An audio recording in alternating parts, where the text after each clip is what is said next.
Good day to all students.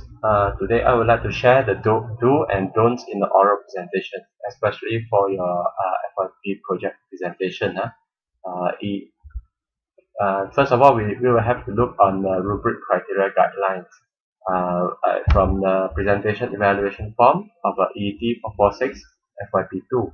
This is how we can tackle on how we want to present and how we want to score the presentation. So, first, we need to know what is the CO and PO to be covered in this presentation. First, we will cover in CO4, where we need CO4 talk about ability to present and defend effectively our project findings to the selected audience lah.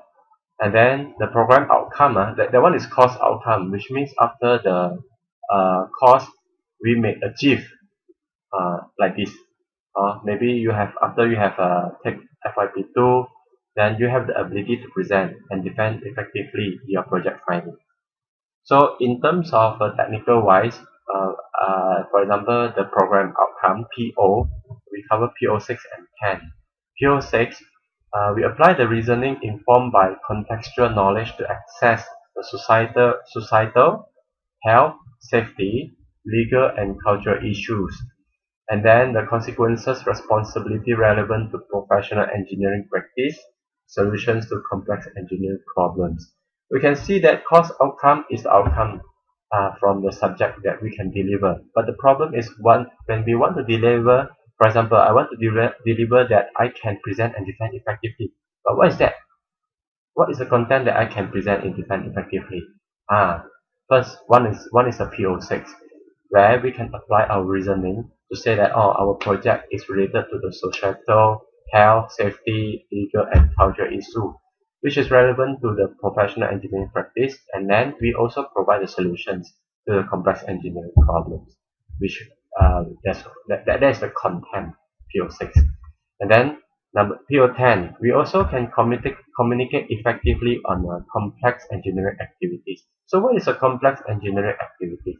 It is actually we are able to comprehend, understand, and write effectively reports what you have done for your final year project report.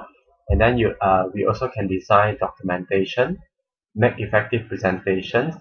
One of it is a presentation like this one, and give and receive clear instructions. So outcome of the course is we can present and defend effectively. But what is the content? We need to defend and effectively, present and defend effectively. That is PO6 and PO10. So common precautions.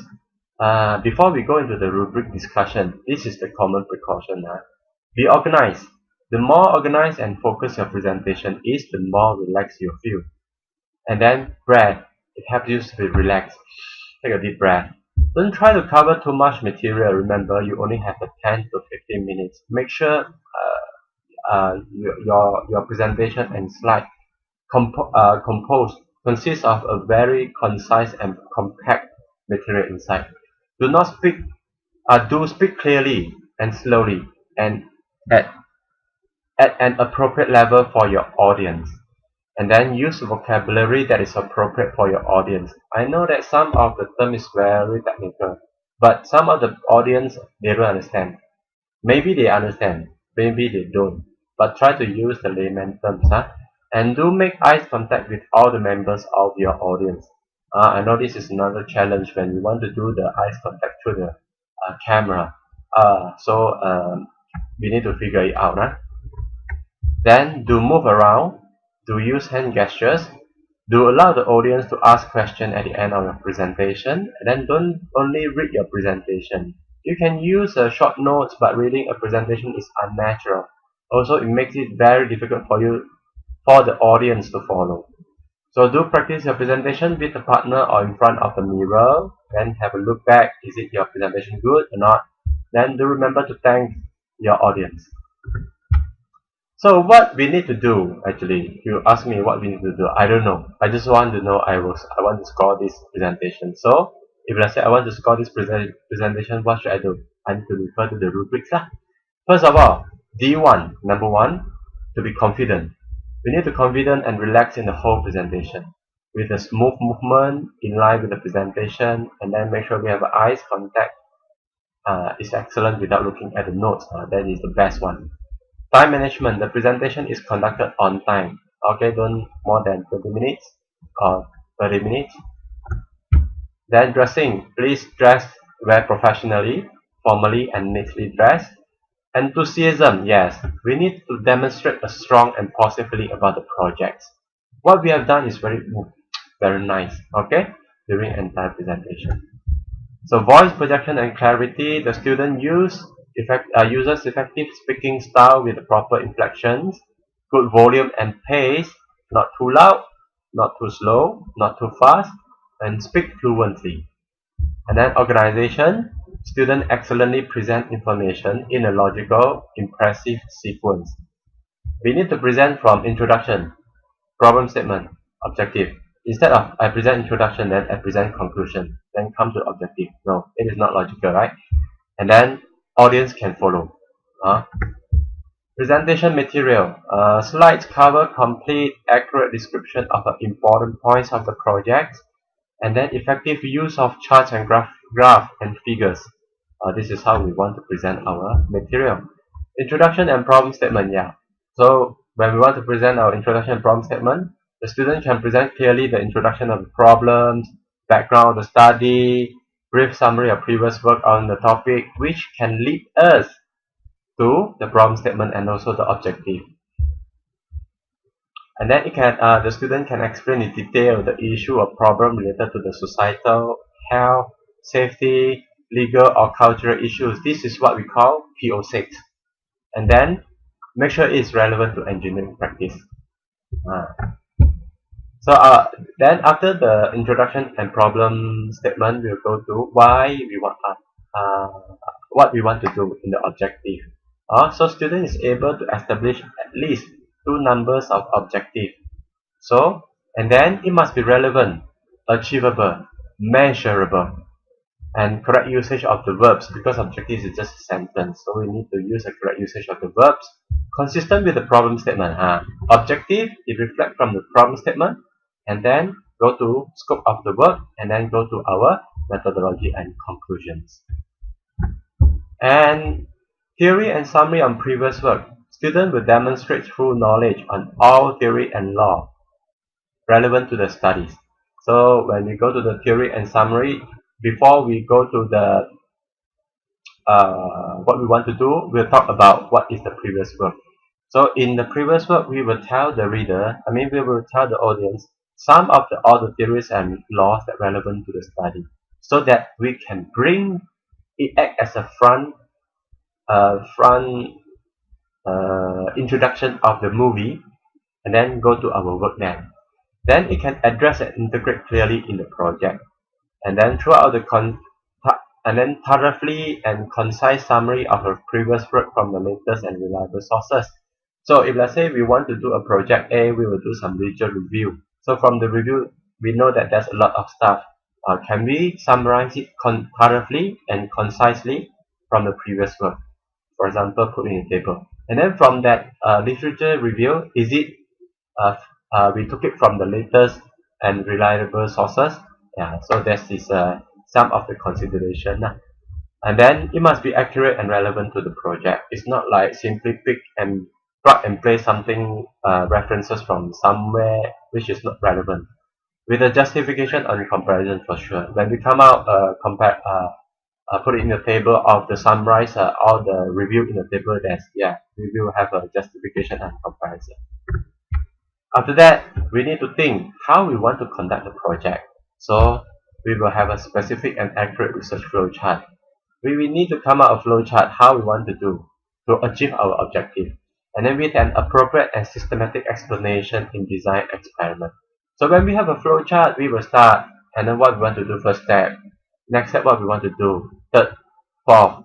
We need to explain in detail, but yet quite brief, something that we can explain to let the audience know what we are going to do. So this is called research flow chart lah. Same as well for the methodology. Methodology is the one that we need to explain in more detail from what we planned of the flow chart. Flow chart is something like from A to B, B to C. But in the methodology, what we want to explain in the A, we need to explain detail in the A, we need to explain detail in the B, in the C. Especially, we need to specify the tools and techniques with a detailed explanation that relevant to the objective. And then sometimes the previous tools are supported by previous study and example and the theory. So this is how we so-called the research methodology. Methodology is something like we talk about how we want to implement the project to achieve our objective in detail. Flowchart is just like a general flow.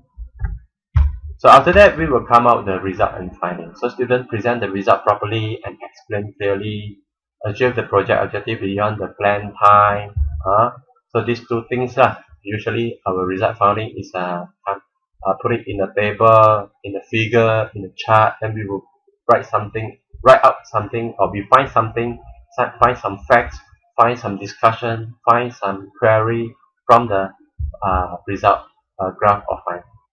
And then we need to analyze it. Students present the discussion analysis of the result, and then systematically adequate for the FYP level. So from the figure, from the table, from the chart, we can discuss, we can analyze very systematically and also thoroughly, and also relevant, which can lead to our objective.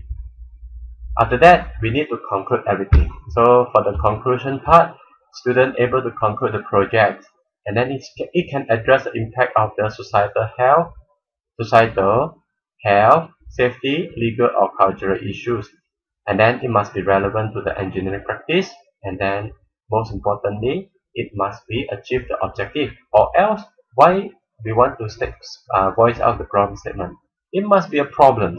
Then we will come out the objective with what we want to do, and then we will come the flow chart, how we want to do, methodology, how detailed we want to do, and then what we have get it, and then we will do a conclusion saying that we already achieved the objective. After that, we will have a question and answer section, so the student can handle difficult questions with ease and confidence, also illustrative explanation, and also can able answer with a positive attitude.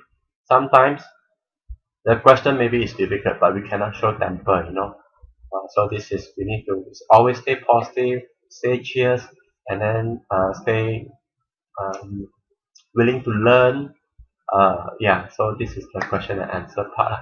So when we gone through the D1 to D16, this is all the elements that we must have when we are presenting, so that we can get the marks. Next will be, thank you and enjoy the presentation.